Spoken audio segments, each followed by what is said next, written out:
What's up, you guys? Welcome back to the channel. Adventures with Fibro here, talking about the recent trip that I took to Peru. So today I'd like to just talk about Cusco. Cusco is an incredibly cool place, and the Rainbow Mountain that we went to visit. I'm gonna do an Inca Trail video in next time. I want to do that one separate because it's gonna be a lot.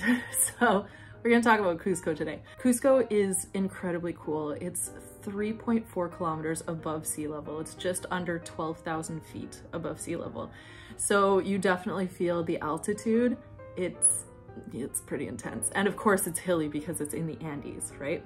It is considered the oldest city in the Americas, north and south. It's believed that the first urban structures were erected like over 3,000 years ago. Crazy. Cusco was the capital of the Incan Empire from the 13th century to the 16th century, when then the Spanish came and they took over. they took over. There's a lot of history there. So it's a unique blend of both Incan culture and Spanish culture. We learned a lot about how the Incan people have a lot of respect and love for nature, and there's a lot of history and beliefs there that go back to the dawn of time that have to do with their religion and their religious beliefs. But then also you have a lot of people who live there who maintain these Incan beliefs, but also will go to mass. Like it's a confluence of both of the cultures. So it's a pretty unique place. A lot of the stones and the structures that are there were put in place like thousands of years ago. It is a very, very cool city. So on our fourth day in Peru, we landed in Cusco around 8 a.m. We flew there. It's a short flight from Lima, about an hour and a half.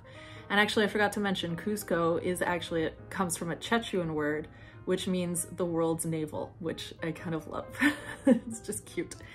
Anyway, so we landed there. We got up, good land. We got up at 4:30, 5:30, something like that, and had a pickup to the airport in Lima from Miraflores.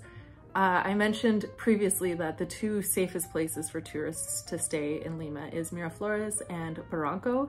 Both are very, very safe for tourists, and 10 out of 10 recommend instead of taxis, taking either Ubers or rides that that hotels and locals will help set up for you. So that's what we did. We were staying in an Airbnb, and the host helped set up a ride for us. So they picked us up promptly.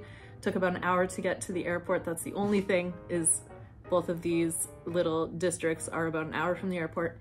And we headed into the airport. It was very funny though, because a lot of these drivers will play music from like 80s, early 90s, even 70s. And so we were all singing along super early in the morning, and the driver was laughing at us. I'll never forget that. It's very, very funny. So we landed in Cusco, got our luggage, again, had a driver take us to our hotel. We stayed at the Hotel Ninos, or the Ninos Hotel, which is really, really close to kind of the center of old Cusco, historical Cusco, I should say. The hotel is really beautiful, and I'll insert some pictures here. Absolutely gorgeous. They have food you can order there up until 2 p.m, lots of tea. One of the things that helps with the altitude sickness is coca tea. Coca leaves are actually illegal to export outside of Peru because processed coca is what you can make cocaine from. But a lot of locals and tourists in the Andes use coca in its natural form to help with the altitude sickness. And I definitely found that it did help for me. I had a lot of coca tea. Even though I don't love tea, it wasn't that bad. I actually didn't mind it. Had some coca chews, and then while I was on the Inca Trail, I actually did chew on the leaves as well.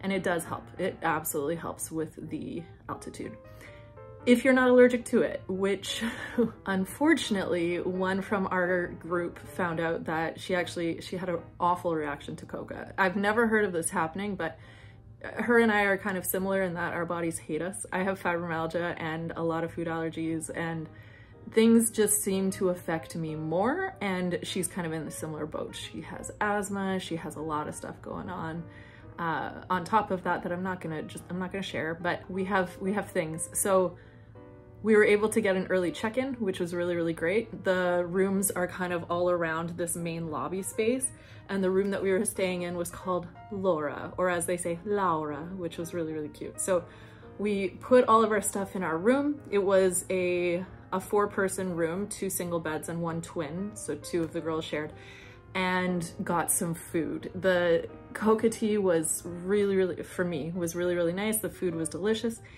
And not too tricky to eat as a vegetarian there, I will say. Might be a little bit trickier as a vegan. I wasn't following a vegan diet when I was there, but not too terrible as a gluten-free vegetarian.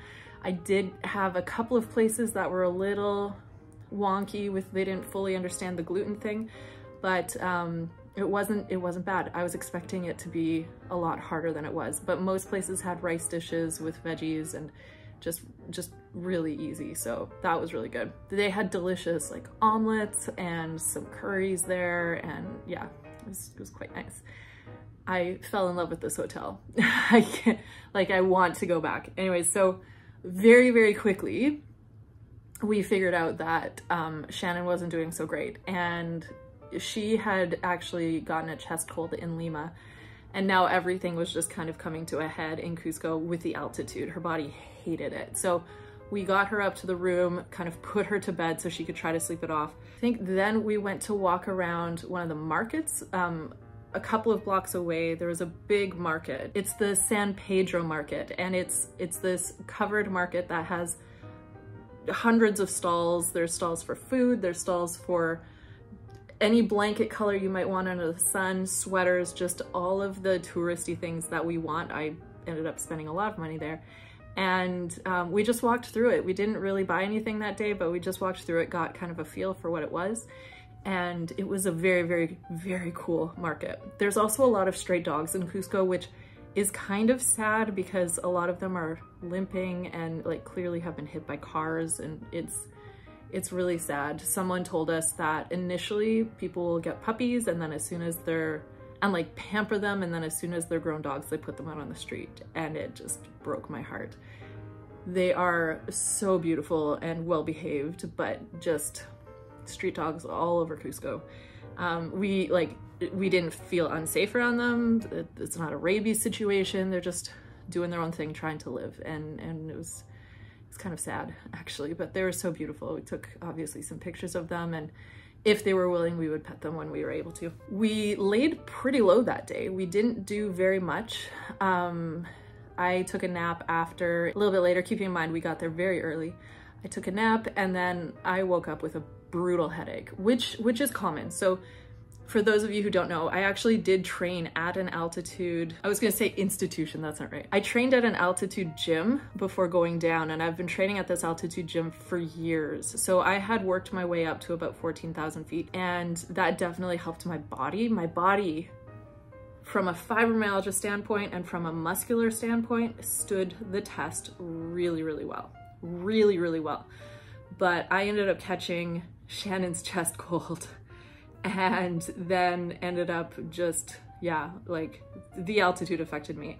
If you're plus sized, it tends to affect you more. If you have an autoimmune disorder, which now they're believing that fibromyalgia is, that was a recent study that came out within this last year, it's going to affect you more, and that's just fact. So I had been taking some altitude pills to help with it, but I still ended up with a pretty bad headache. Thankfully, altitude-wise, that's the only thing that really, really hit me, and it subsided pretty fast after I had a nap. I don't think I had anything for dinner that night. I genuinely don't remember. We were all pretty tired from the long day that we had, so we went to bed early. We also had an excursion scheduled for the next day, pretty early wake up too. All of our wake ups were between like 4:30 and 5:30 because we had early morning pickups. I don't remember what this pickup was, but it was very, very early because we were going to Palcoyo. I believe we booked this with Salcante Trekking, just a day trip, but they do overnights as well, and you can do the Inca Trail with them, you do the Salcante Trek with them, you can do a bunch of stuff with them. So definitely it was a very good experience. I would recommend booking with them, as well as who we went with for the Inca Trail, which we went with Catchy Life. 10 out of 10 recommend Catchy Life, but we'll we'll talk about that in the next video. So early morning pickup, and because Cusco was, at least the historic area of Cusco was created thousands of years ago, a lot of the streets are one way and can't actually accommodate big buses, so, or even the vans can't go along them. So our guides picked us up from the hotel and we walked up the street to get to our van. I'm not even sure how far away Palcoyo is from Cusco, but we drove a fair distance, and then breakfast and lunch were included in this tour, and we ended up stopping at a buffet, which was really, really nice. And it seems like this buffet caters to these kinds of tours. So there was us and a couple of other people there, but we apparently left very, very early. So we actually had Palcoyo almost to ourselves, which was very nice because we got there so early. If you don't know, Palcoyo is the other Rainbow Mountain. So I'm sure you've seen the pictures of Rainbow Mountain. It's this beautiful mountain in the Andes, and it has a whole bunch of different colored mineral deposits throughout it, so it looks like a rainbow. Well, this is actually pretty common well, I shouldn't say it's pretty common, but it happens naturally in a couple of other places as well, one of those places being Palcoyo. We chose Palcoyo because it's less touristy. It's only an hour and a half. That's not right. It's only 1.5 kilometers hike in, and there wasn't a lot of elevation change. Now you do start just above 15,000 feet, and at the highest point you end up at 16,000 feet. So I don't recommend doing it on day 2 of being at elevation. That was really, really hard for me. As soon as we started this trek, I was done. I had to really take my time, and our guide was so great. He pulled out this this concoction. The Incan people are so great at using the Earth's natural resources to create all of these concoctions and stuff that help with various things, and we learned a lot about this stuff. But he called it, forgive the language, but he called it concours piss. Concours are the bird are pretty revered down in Peru. I mean, they're revered all over the world. When do you see a condor? Did I call it a concours? What is that? A condor. Condor piss. And I actually have some. We bought some for the Inca Trail. But you put a couple of drops in your hand, you rub it together, tap it, and then you inhale, and you could just feel your lungs opening up. And it was very, very good. I used it multiple times that day as well as on the Inca Trail. We hiked and saw so many incredible things. I'll post all the photos here. When we got to the Rainbow Mountain that we were hiking to, there were 2 llamas there and 2 alpacas that you could pay a couple of soles to get your pictures with them. I got pictures with the alpacas. And then I asked the person who owned the alpacas, the gentleman, if I could take a picture with him, and he posed, and it's just the cutest thing. It's so sweet. Anyways, we continued our hike, had a little snack, and then got back in the van. Here's the couple of tips to know. When you're doing things like this, you do have to pay for the washrooms, and you often have to bring your own toilet paper, or else when you pay to use the washroom, they'll give you a little bit of toilet paper. So just some things to think about. You also aren't supposed to throw the toilet paper in the toilet anywhere you go in Peru. You need to put it in a waste paper basket, which is right there, because the plumbing system isn't that great and you could plug it. So just things to keep in mind. We're on our way back. We've gone through all of these crazy switchbacks. I believe, had we eaten yet? No, we hadn't eaten yet. We go through all these crazy switchbacks. We see a sign that says something like construction ahead. And our guide and the driver stop someone and say, is it okay if we keep going? Does this affect us? And the guy goes, yeah, keep going. So we keep going. And maybe 45 minutes later, on this pretty small path through all of these villages, we come up to some construction happening on the road that we can't pass. And the construction workers are like, no, you have to go back. So we back up a little ways, and then they talk to some people and they figure out there's another way through the village.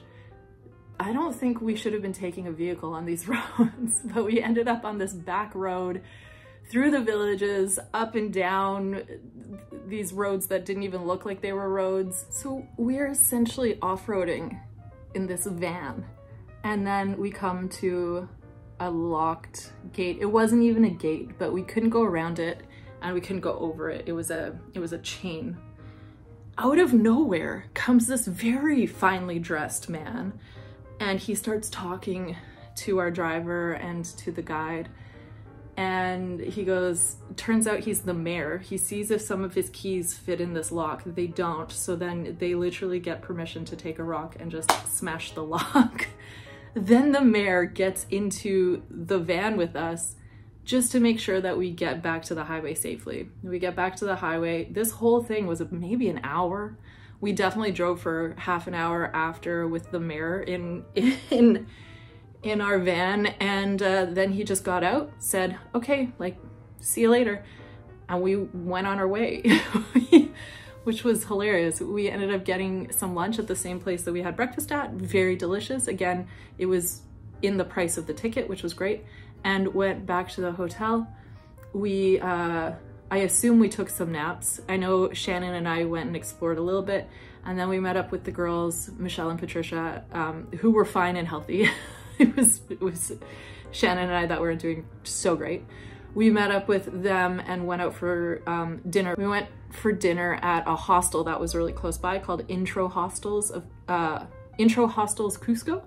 And I should also mention, there are two Hotel Ninos hotels. One is on Fierro and one is on Malak. We stayed at Fierro, but they're literally like a block away from each other and both super cute. So I say stay at either. We had some dinner there and we met a beautiful orange tabby named Gringo and headed to bed. That night was a turning point for me. I hadn't felt that sick yet. Where I was sitting in the van, the gentleman at the front had the windows open and I was getting in a lot of dust, but there was gas fumes, and gas fumes really affect me a lot. So the whole rest of the day I had a pretty sore throat. I didn't think much of it. I got some lozenges and thought it was fine. But that night, my body went into shock for 3 hours. I just shook and shook and shook, and I could not get it to stop. Now, my body goes into shock anytime I do anything somewhat drastic, and I'm kind of used to it. I know it's maybe not the healthiest thing, but I push myself and I have fibromyalgia. And I was not okay. I then spent a lot of the night throwing up and just like couldn't sleep, just tossing and turning. So the next day we were supposed to go on this incredible adventure to the Skylodge. And if you don't know what the Skylodge is, it's down in the Sacred Valley. And what they've done is they've created a via ferrata up to these glass domes on the side of a mountain. And you do the via ferrata. It takes anywhere from an hour and a half to 2 hours to 3 hours, depending on how good you are at climbing. You climb up with guides, obviously. They take pictures along the way. It's very, very safe. You're strapped in, you have, your carabiners and your harnesses and whatnot. And then you get to the top and you have your own pod where you can see the stars and they feed you, and it's really great. And then how you get down the next day is via zipline, 4 ziplines. And I am so jealous that I couldn't go, but I knew I couldn't go. I woke up after getting a little bit of sleep, feeling so terrible that I knew if I went, I wouldn't be able to do the Inca Trail. And the whole reason I wanted to go to Peru was to do the Inca Trail. This has been a dream for 20 years. So I woke up and I told the girls, listen, I don't think I can do this. I bit the bullet on losing the money. I knew I couldn't get a refund at that point. And they headed off around 2. Our hotel was so great that we were planning on checking out that day and then checking back in the next day. And I just said to them, I explained what the situation was, asked them if they had a single room available, and they said, listen, we'll charge you for a single, just stay in your room. So the girls didn't have to like pack up all of their luggage or anything. I just stayed in the room. I slept on and off throughout the day. I had a really frustrating person try to scam me out of money, who had contacted me because they found out via Twitter that I had lost my luggage, and they claimed to be from Air Transat and tried to get me to wire them thousands of dollars to Kenya. Thankfully, they weren't successful, but it was a very frustrating hour on the phone, and I was at altitude, I was confused, and I was going along with the scam for a little while, and thankfully logic sunk in and they didn't get any money from me. But I was pretty mad and upset. I was still stung by the whole luggage thing. I was feeling very stressed out by it. And if you didn't watch my previous video, my luggage was stolen as soon as we landed in Lima. And it was hard to kind of get everything that I needed for the Inca Trail because, well, or the clothes in general, because I'm plus sized. So I was feeling a lot. I was feeling really sick. And then this awful human tries to scam me. And it was, yeah, it was a bit of an emotional day. There were some tears. I was planning on getting out for a walk at some point that day, but I didn't even do it. I slept, I watched some YouTube, I talked to my dad on the phone, we were able to FaceTime, which was really nice, and just chilled and tried to get better. The girls had a blast. Now, I wasn't there, so I'm not gonna tell you their stories, but they had a really, really great time, and I'm so glad that they did. I'm so glad that they did. They loved it and have a lot of funny stories and beautiful pictures. And if you are in that area, I recommend you go and do the Skylodge. You can also do the Star Lodge, which is, there's no Via Ferrata involved. So you can get a similar experience without doing the climb, which honestly I might do, unless I can get my climbing a lot better. Because it's a little scary for me. I would have done it, I just really couldn't. I'm pretty sure when the girls came back the next day, I was still sleeping. Or maybe, oh no, I had fallen asleep in the lobby. That's what happened. Soon after they got back, we had some food and we headed out to do a little bit more shopping and some exploring of Cusco. I know I've said this already, but because I got so sick in Cusco, I didn't get to explore it as much as I wanted to, which is kind of disappointing. So I definitely need to go back and not just because there's a cute man waiting there for me. That's another story for another day. So that night, our guide and the head of the company, Catchy Life, came by to tell us a little bit about the trail and what we should expect. And they also brought duffel bags because we each had a porter who was going to help carry our things. We were allotted a certain amount of weight in a duffel bag that they would carry for us. So they brought the duffel bags, which was really nice. And we packed and headed to bed. Shannon decided she wasn't gonna come with us. The Skylodge had really done her in and she was sicker now than ever. So she stayed put. We got up super early the next day to go to the Inca Trail, and I will talk about that in another video. So the Inca Trail was 4 days long, and at the end of the 4th day, we got back into Cusco around midnight. It had been a really long day. We had to get up at 3:30 that morning and then hike and explore Machu Picchu, which was incredible, and then spend the rest of the day in Aguascalientes, which is the city at the bottom of Machu Picchu, and eventually head back. It was about a 3-hour trip back to Cusco on a train and a bus. We got back to the Ninos Hotel around midnight, so we definitely slept in that next day. It was our last day in Cusco, so we slept in, ended up getting some food. We were really gentle with ourselves, but this was also the day we were getting all of our souvenirs. So we did a lot of shopping.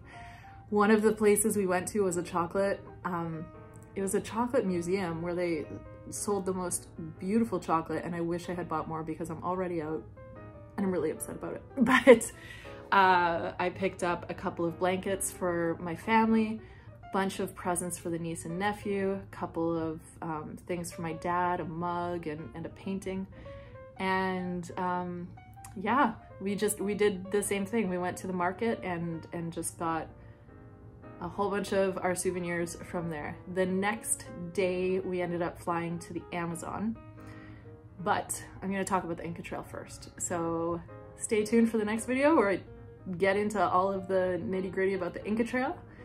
And yeah, apparently you can do a 2-day Inca Trail. We did the 4-day, and like I say, we did it with an amazing company called Catchy Life. They're a smaller company, but they were absolutely incredible. And the way that they treated us, especially Shannon when she couldn't go, they ended up planning, the owner of the company, I believe, or at least the person that we spoke to the most about it, I believe he owns it, personally booked a whole bunch of stuff for Shannon.